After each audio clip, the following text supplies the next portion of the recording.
দর্শক, আমরা আবারও ঈদ যাত্রার খবর জানতে চাই। আর ঈদ ঘিরে কিন্তু মহাসড়কে যানবাহনের চাপ অনেক বেড়েছে। আর এ নিয়ে সবশেষ জানাতে আমাদের সাথে সাভার ও গাজীপুর থেকে যুক্ত হচ্ছেন সহকর্মী দেওয়ান ইমন ও মাহমুদুল হাসান। আমরা শুরুতে যাচ্ছি সাভারে। ইমন, আপনি জানাবেন সেখানে সড়ক পরিস্থিতি আপনি কেমন দেখছেন, আর যাত্রীদের কোনো ভোগান্তিতে পড়তে হচ্ছে কিনা?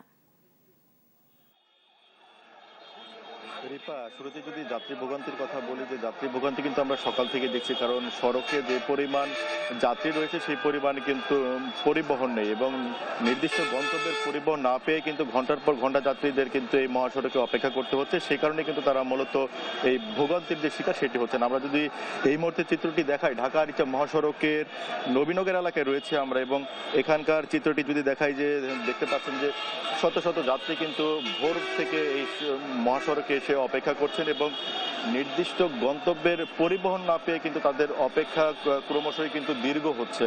এবং এখানকার এটা যেহেতু শিল্পাঞ্চল, শিল্পাঞ্চলের ইতিমধ্যে সমস্ত কারখানায় কিন্তু ছুটি ঘোষণা করা হয়েছে, এবং ছুটি ঘোষণা করার পর কিন্তু ভোর থেকেই আমরা দেখছি যে আজকে তার আগে এই যারা যাত্রী রয়েছেন তারা কিন্তু এই বাড়ির উদ্দেশ্যে রওনা হওয়ার জন্য কিন্তু সড়কে এসে তারা অপেক্ষা করছেন, এবং এখানে তারা নির্দিষ্ট গন্তব্যের পরিবহন না পেয়ে অনেকে দেখতে পাচ্ছে যে মালবাহী যে সমস্ত ট্রাক রয়েছে, পিকআপ রয়েছে, সেই সমস্ত ট্রাক পিকআপে চড়ে কিন্তু তারা তাদের গন্তব্যের উদ্দেশ্যে রওনা হয়েছেন। এটি একদিকে যেমন অনেকে বলছেন ঝুঁকিপূর্ণ, তবে যাত্রীরা বলছেন যে বাধ্য হয়ে তাদেরকে এই পথটা অবলম্বন করতে হচ্ছে, কারণ তারা তাদের যেই নির্দিষ্ট পরিবহন সেটি পাচ্ছেন না। অন্যদিকে যাত্রীরা এটাও অভিযোগ করছেন যে এই যে পরিবহন সংকটের যে দেখা দিয়েছে সেটির কারণে কিন্তু তাদের কাছ থেকে অতিরিক্ত ভাড়াও আদায় করছেন যারা পরিবহন সংশ্লিষ্ট রয়েছেন তারা, এবং এটি প্রতি বছরই এই একটি সিন্ডিকেট এটি করে থাকেন। এবছরও তারা এই পরিবহন সংকটের অজুহাতে কিন্তু তারা এই কাজটি করছেন। অন্যদিকে পরিবহনের আরেকটি যেই সড়কে যে যানজটের যে কারণ সেটি যদি একটু দেখাই, যে এখানে দেখতে পাচ্ছেন যে বেশ কিছু পরিবহন দাঁড়িয়ে আছে নবীনগর পয়েন্টে। এই পরিবহনগুলোকে কিন্তু আমরা সকাল 7টা থেকে দেখছি, কিছু সংখ্যক পরিবহন কমেছে, আবার সেই স্থানগুলোতে কিন্তু অন্য পরিবহনগুলো এসে এখানে অবস্থান নিচ্ছে। এরা কিন্তু যাত্রী তোলার জন্য এখানে দীর্ঘ সময় ধরে অপেক্ষা করছে। কোন ধরনের যাত্রী? যেই সমস্ত যাত্রী তাদের নির্দিষ্ট যেই যাত্রীগুলো থেকে অধিক ভাড়া আদায় করতে পারছেন সেই যাত্রীগুলোকে কিন্তু শুধু তারা কিন্তু তাদের সেই যাত্রীগুলোকেই তুলে নিচ্ছে। অন্য যে যাত্রীগুলো রয়েছেন অপেক্ষমান তাদেরকে কিন্তু তারা তুলছেন না। এর ফলেই কিন্তু সড়কে কিন্তু যানজটে তৈরি হচ্ছে। অন্যদিকে নবীনগর চন্দ্র মহাসড়কে কিন্তু 3 কিলোমিটার এলাকায় ধীরগতি রয়েছে। তো এ ছিল আমার কাছ থেকে সাভারের সড়ক পরিস্থিতির খবর। অপর পাশে গাজীপুরে একই খবর নিয়ে অপেক্ষা করছেন সহকর্মী মাহমুদুল হাসান, তার কাছ থেকে জানবো সেখানকার কি পরিস্থিতি তিনি দেখছেন। মাহমুদুল, জানাবেন গাজীপুরের সর্বশেষ।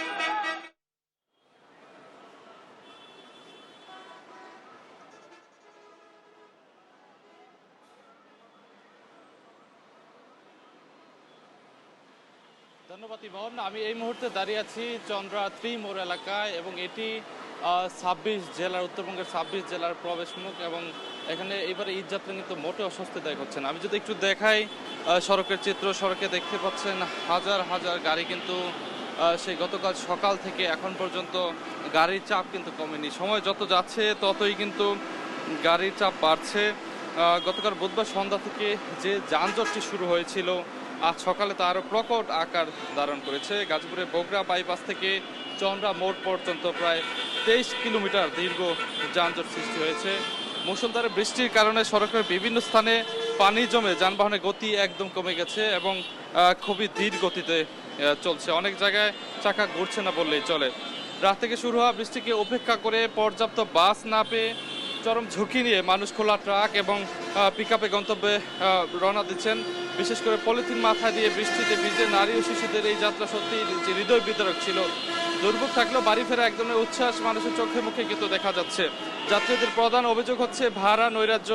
ঈদকে পুঁজি করে যাত্রীদের কাছ থেকে 4 থেকে 5 গুণ বেশি ভাড়া আদায় করা হচ্ছে। এছাড়া অভিযোগ রয়েছে সড়কের বিভিন্ন পয়েন্টে পুলিশের পরোক্ষ সহযোগিতায় এবং কতিপয় অসাধু চক্রের ব্যাপক চাঁদাবাজির কারণে যানজট আরও দীর্ঘ হচ্ছে।